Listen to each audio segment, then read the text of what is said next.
From the moment of birth, every human being on Earth sees glowing blue numbers floating right above their own head. Numbers nobody can hide. Those numbers count down. Some people will live for 80 long years, others only 40, and some, tragically, will die tomorrow morning. Everyone accepts it. That is simply how the world works. But our main character is the only person on the entire planet without a timer. Because of this strange emptiness above his head, people whisper that he is cursed, a mistake, a glitch in the system of life itself. At school, the other students openly fear him. Teachers avoid eye contact. He always sits alone at the very back of every classroom. On the street, total strangers cross to the other sidewalk the second they notice him approaching.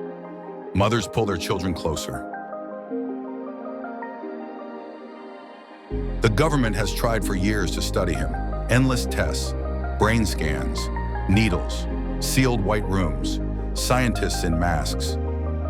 But no matter what they try, nobody can explain why he is different. Every machine returns the same answer. Error, no timer detected. Then on his 18th birthday, alone in his small, dim bedroom, he notices something strange happening outside his window. Everyone's timers across the entire city are suddenly shrinking. Not slowly like before, they are dropping faster and faster every second. A whole year vanishes in a single day. An entire month disappears in just 1 hour. The numbers melt like ice and fire. A full week burns away in only 1 minute. Lifetimes are being erased in real time. People stare upward in absolute horror. Panic explodes through every street and every city. People scream. They drop everything they were holding. They run with no destination. On every television channel, total chaos.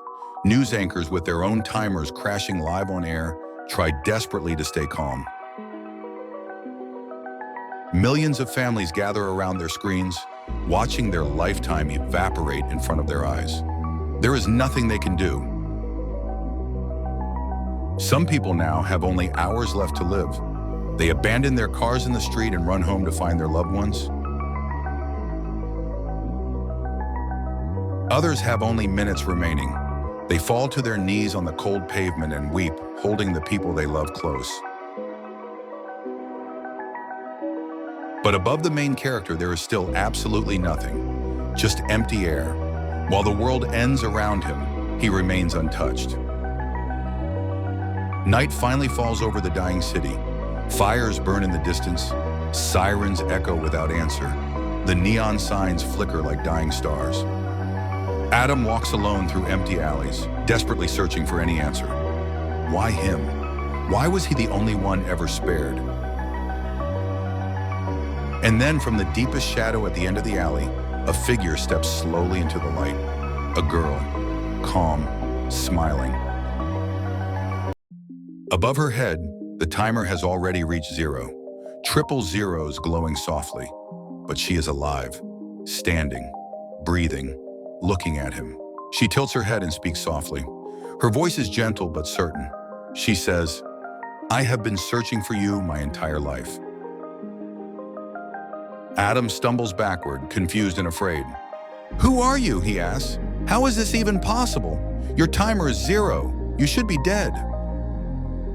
She only smiles softly and shakes her head.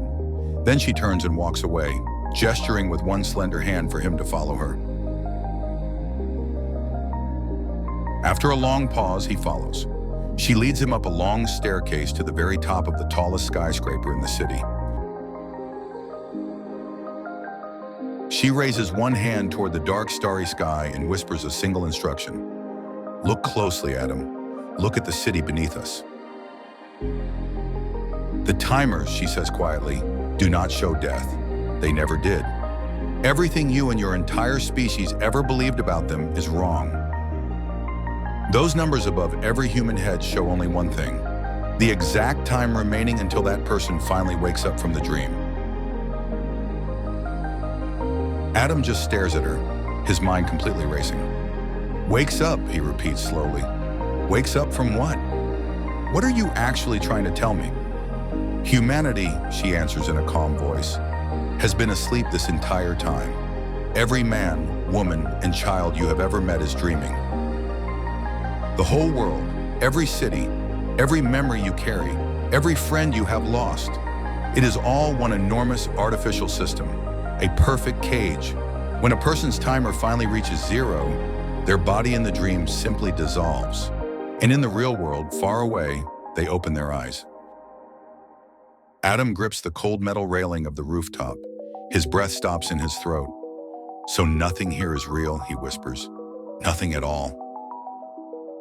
Eve nods slowly and sadly. None of it, she replies. Not these buildings, not these people, not even the sky above our heads is real. She turns to him gently and places her hand on his shoulder. In just a few more hours, she tells him, billions of people will wake.